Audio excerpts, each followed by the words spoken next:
এটাই তো পাখির ফেদারটা নষ্ট হবে। এই যে পাখির যে শরীরটা নষ্ট হবে বা এই যে ফেদারটা যে নষ্ট হবে, তার যে গ্লেজটা নষ্ট হবে, একটার ঘরে একটা যতখানি ফাঁকা থাকবে, ধরুন একটা একটা করে যদি এরকম সারাউন্ডিং এ থাকে যেভাবে খাচ্ছে, এইভাবে হলে কিন্তু এদের গায়ে চোট আসবে না। কিন্তু যখনই এক জায়গায় 50-100টা হয়ে যাবে তখনই চোট এসে যাবে। ফলে সমস্তটা কিন্তু আপনাকে ঘুরিয়ে ফিরিয়ে এবং ছড়িয়ে ছিটিয়ে সমস্ত জায়গায় দিতে হবে। খাবার জল একটা করে খাবার, একটা করে জল, এরকম কাছাকাছি আপনাকে দিতে হবে। খাবার থাকলে এরকম জায়গাটা জল থাকলো, হ্যাঁ, খাবার তার পাশাপাশি জল, এইভাবে খাবারের জলটাকে পাশাপাশি দিতে হবে। এখানে কিন্তু খাবার জলটা ইমিডিয়েটলি আপনাকে বাড়াতে হবে। খাবারের জায়গা দুটো বাড়াতে হবে মিনিমাম। খাবারের জায়গাটাও দুটো, আমি দেখতে পাচ্ছি দুটো বাড়ালে ভালো হয়, আর জলের জায়গাটা 4টে মতো এখন বাড়িয়ে দিই। হ্যাঁ, বাড়াতে হবে, খাবারও বাড়াতে হবে, জলও বাড়াতে হবে, নাহলে কি হবে, একদম হামলে করে খাবে। এই হচ্ছে ব্যাপার।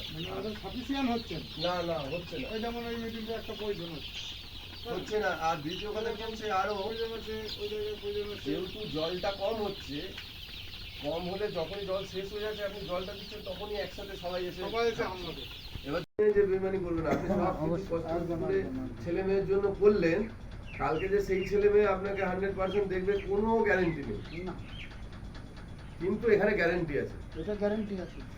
আপনি যদি এদেরকে সেইভাবে লালন পালন করেন, সঠিকভাবে দেখভাল করেন, এরা বেইমানি করবে না। কি বেইমানি করবে না? যেমন মানুষ, আপনি তাকে খাওয়াবেন, একটু পরে মুখ বুঝে বলে পা খাইয়েছে, আমাদের খাওয়াই না, আমরা পেটই ভরে, তাই না? মানুষ তো তাই করছে এখন। কিন্তু পশু পাখি এই বেইমানিটা জানে না। পশু পাখির জগতে এখনো কিন্তু এই বেইমানিটা তৈরি হয়নি, এরা কিন্তু এই বেইমানিটা জানে না। ফলে আপনি যদি তাকে দেখভাল করেন, তাহলে তার রেজাল্টটা কিন্তু তার শরীরে আপনি পাবেন।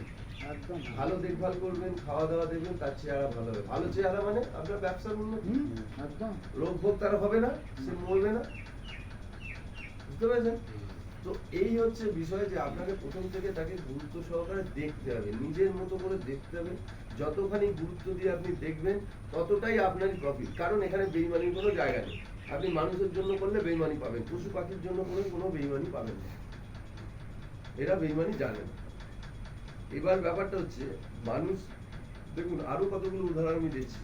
মানুষ আর পশুর মধ্যে তফাৎ কোথায়? মানুষ সব দিক থেকেই বেইমান। কারণ এই যে কোভিড পরিস্থিতি হয়েছিল, করোনা যে সময় হয়েছিল, জানেন তো সরকার থেকে বারে বারে মানুষকে কি বলেছিল, যে তোমরা বেরোবে না, মানুষের সাথে মিশবে না, ডিস্টেন্স রাখবে, বলেছিল না? মানুষ কিন্তু এটা করেনি। এই যে এত মানুষ মরেছে মানুষের নিজের দোষে। আমার কোভিড হয়েছে, দূর, আমি তো বেরিয়ে